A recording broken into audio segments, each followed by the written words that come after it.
আসসালামু আলাইকুম, কেমন আছেন আপনারা সবাই? এই যে দেখুন বাবার বাড়ি থেকে চলে যাচ্ছি। আর ওই যে আমার ছেলে দুষ্টুমি করতেছে আর যাচ্ছে। আসলে ও প্রত্যেকবারই এরকম যাওয়ার সময় কিছুই বলে না, কিন্তু যাওয়ার পরে কান্নাকাটি করে, আবার বলে লেটস গো বাড়ি। আর এখানে যে আমার আব্বু আমার ছেলেকে মেয়েকে নিয়ে যাচ্ছে। আর ওই যে দেখুন আমার আব্বুর হাতে যে ব্যাগ, এগুলো আমার বাসাতেই যাবে। যাই হোক, আমার আব্বুর হাতে একটা আছে, আমার হাতেও এই যে এইটাও আমার হাতেও একটা আছে। আসলে প্রত্যেকবার এরকমই হয়, মানে বাবার বাড়ি থেকে মানে প্রত্যেকবার দুই হাত ভরেই নিয়ে যাই, ব্যাগ ভরে নিয়ে যাই। এখানে দেখুন আমার পাপ্পা দে ইস ইস নান্নানকে দাও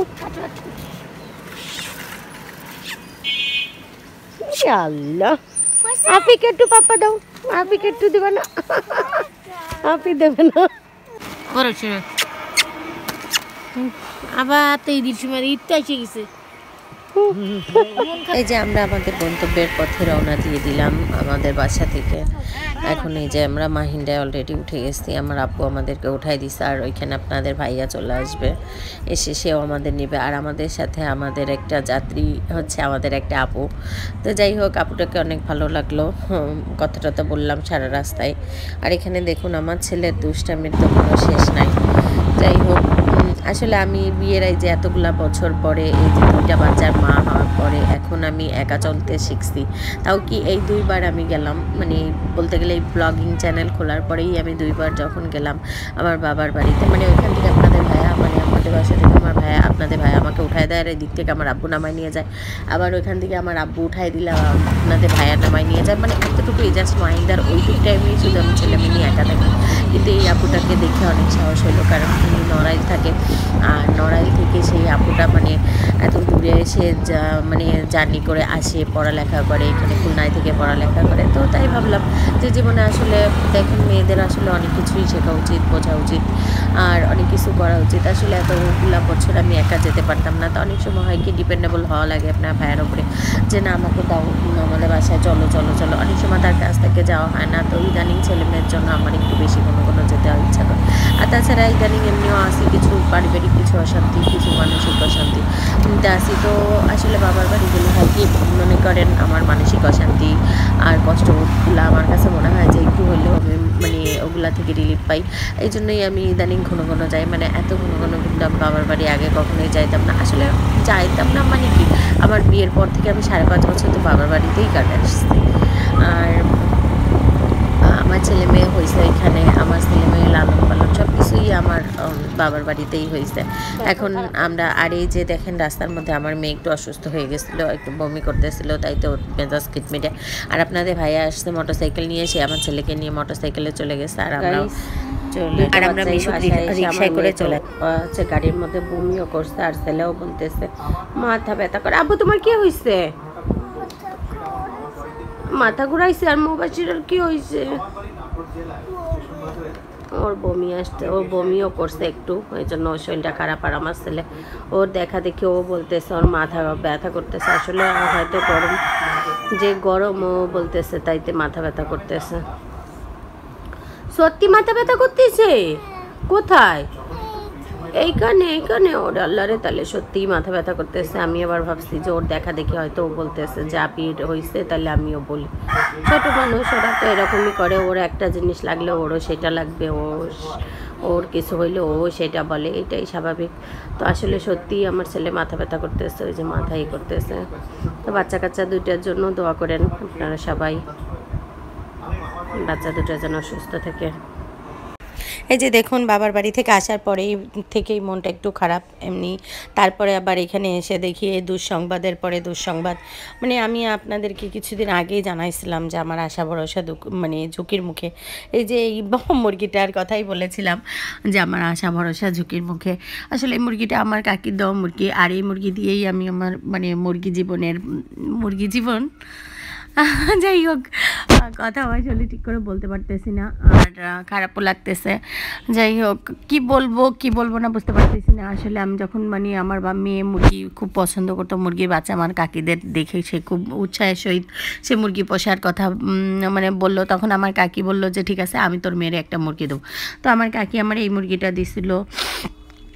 দেওয়ার পরে এই মুরগিটা থেকে আমি অনেকগুলা বাচ্চা ফুটাইছিলাম। কি আর বলবো, দুঃখের কথা, মানে 3 দফায় আমি বাচ্চা ফুটাইছি।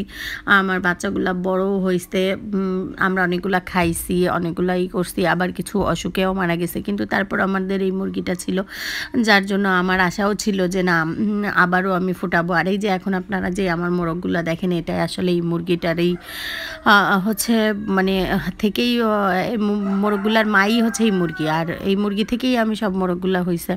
আমি এবার ভাবছিলাম যে এবার আমার মোরগগুলো যেহেতু অনেকগুলো মোরগ হয়ে গেছে, সেহেতু এবার মুরগি মানে ডিম ফুটাইলে ডিম আবার ফুটাবো, এবং আল্লাহ জানি আমার এবারে কিছু মুরগিও দেয়। কারণ মুরগি না হলে আসলে ডিম কিনে খেতে খেতে খেতে খেতে বাচ্চাদের জন্য ডিম আমার প্রত্যেক দিন মানে ডিম কিনতে হয়। আর 2টা বাচ্চা বোঝেনি তো, আমার কম হইলেও মাসে 100 পিস ডিম লাগে, এক একটা ডিম 15 টাকা করে। তাই ভাবছি যে না, আমার মুরগিতে যদি ডিম পাড়ায় সেটা তো আমার জন্য ভালো, আমার বাচ্চারাও খেতে পারবে, প্লাস আমি তো পুষি, জানি আমার মানে এই দিকতে বেনিফিট হয়। আর যাই হোক, কষ্ট কারো কপালে লেখা থাকলে কি আর সেটা কি কেউ চাইলেও কি খণ্ডাইতে পারে? তো যাই হোক, এইখানেই কি বলবো, আমার মুরগিটা 2 সপ্তাহ ধরে আপনাদের ভাইয়া অনেক চেষ্টা করছে সুস্থ করার জন্য। 2 সপ্তাহ ধরেই সে কম বেশি অসুস্থ ছিল। অসুস্থ থাকার পরে তারে আমরা অনেকভাবেই ট্রিটমেন্ট করা হয়েছে, অনেক ওষুধই খাওয়ানো হয়েছে, স্যালাইন খাওয়ানো হয়েছে। আসলে মুরগিটার কোনো অসুখ বোঝাই যাচ্ছিল না, কিন্তু মুরগিটা খাচ্ছিল না, না খেতে খেতে শুকায় যাচ্ছিল। আর এরকম করতে করতে এক পর্যায়ে আমি আমাদের বাসায় যাওয়ার পর দিয়ে মুরগিটা টোটালি খাওয়া ছেড়ে দিছিল। ওর হাত মানে হাত তো না, পা মানে পা দিয়েও হাঁটতেও পারতো না এরকম। আমি আসার পরে আপনাদের ভাই বললো যে মুরগিটারে যতই করো না কেন বাঁচানো যাবে না, কম তো চেষ্টা করলাম না। তো এইভাবে আসলে সে বলল যে, আরও আমার যাও বললো যে না, মুরগিটা বাঁচবে না, তোমরা জবাই দিয়ে খেয়ে ফেলো। আর কিছুদিন আগে আমার যাও তা মানে একটা মুরগি তার মানে হঠাৎ করেই অসুস্থ হয়ে মারা গেছে। এই জন্য আসলে মানে মারাই তো যাইতো। তারপর আমাদের মুরগিটা তো মানে আমরা চেষ্টা করছি অনেক যে যাতে ও সুস্থ হয়ে যায়, কিন্তু আসলে হয় নাই। তো এই জন্য আসলে সবার কথা শুনে আর বাচ্চাদের জন্য ভাবলাম জবাই দিয়ে দিই, এই জন্য মুরগিটাকে জবাই দেওয়া হয়েছে। আর এই দেখেন এতটুকুই গোশ হয়েছিল, মানে শুকায় ওর গায়ে আর কিছু ছিল না। মুরগিটা কিন্তু অনেক নাদুস নদুস ছিল, কিন্তু এইখানে মানে ও না খেয়ে খেয়ে খেয়ে অসুস্থ হয়ে গেছিলো আর অনেক শুকায় গেছিলো, এই জন্য ওর গায়ে আর কোনো গোশ ছিল না অবশিষ্ট। তো কি বলবো, আর দুঃখের কথা, কষ্ট লাগতেছে অনেক বেশি। পোষা মুরগি তো আসলে এইটা দিয়েই তো শুরু করছিলাম, যে আমার মুরগির পালার অভিজ্ঞতা ছিল না, কোনো কিছুই ছিল না। পাশে সবার কাছ থেকে শুনে শুনে শুনে শুনে মুরগি পালা স্টার্ট করছিলাম। আল্লাহ দিলে মুরগিতে কিছুটা বেনিফিটও করছি, কিছুটা ক্ষতিও হয়েছে, সব কিছু মিলাই আলহামদুলিল্লাহ যা হয়েছে। কিন্তু আসলে এই মুরগিটা যতদিন ছিল ততদিন একটা আশা তো অবশিষ্ট ছিল যে না, আমি আবার বাচ্চা ফুটাইতে পারবো, করতে পারবো। তো আসলে মুরগিটার আয়ু ওই পর্যন্তই ছিল, আরও আমাদের সাথে ওর এতদিনের জীবনটাই ছিল। কিছুই বলা যায় না, মানুষেরও তো নিঃশ্বাসের কোনো ভরসা নাই, তারও তো মুরগি এর জন্য অসুস্থ হয়ে গেছে, কিছুই করার নাই। আর যাই হোক, খারাপ লাগতেছে অনেক বেশি। আর এই মুরগিটা যখন জবাই দিয়েছিলাম, রান্না করছিলাম, আসলে আপনাদের ভাইয়া বলেন আমি বলেন আমরা কেউই খেতে পারি নাই, কারণ আসলে পোষা মুরগি তো আমরা অনেকে মানে যত্নে লালন পালন করছি মুরগিটাকে। আর আপনাদের ভাইয়াও তো কম বেশি সে মুরগির খাবার দেয়, তারপরেই করে, এজন্য সেও খেতে পায়নি, ছেলে মেয়েদেরকেই খাওয়াইছিলাম। আর এই মুরগিটা খুবই ছোট ছিল যখন আমাদেরকে আমার কাকি দিছিল, তারপরেও সে কিছুদিন পালছিল, পাইলে একটু বড় বানায় তারপর আমার কাছে দিছিল। আমিও কিছুদিন পালছি, তারপরে মুরগিটার জন্য কি আর বলবো, কত মানে মুরগিটারে নিয়ে পাশের বাড়ি নিয়ে গেছি, করছি, মানে পারতাম না, অনেক কিছু জানতাম না, শিখছি, শিখে মুরগি পালছি। আর আজকে যে মুরগিটা দিয়ে আজকে আমার এতগুলো মোরগ, আর আজকে সেই মুরগিটাই মানে নাই, ভাবতেও খারাপ লাগতেছে। যাই হোক, মুরগিটা অল্প বলে আমি এখানে কিছু আলুও অ্যাড করছিলাম, আলু দিয়ে রান্না করছিলাম যাতে বাচ্চারা খেতে পারে। এইভাবেই আসলে এরকমই হয় আমার সাথে, বারবারই হয় যে আমার যেটা খুব পছন্দের জিনিস বলেন, মানুষ বলেন বা পছন্দের কোনো কিছু, সেটাই আমার কাছ থেকে খুব তাড়াতাড়ি চলে যায়। এটাই নিয়ম আমার জীবনের জন্য, কি আর বলবো, কষ্টের কথা। আমি ছোটোবেলা থেকেই দেখছি আমার যেটা পছন্দের অনেক শখের জিনিসগুলো, সেগুলো আমি বেশি দিন আমার কাছে রাখতে পারি নাই, সেটাই হয়তো নষ্ট হয়ে গেছে, হারিয়ে গেছে, চুরি হয়ে গেছে, এরকমই হয়েছে।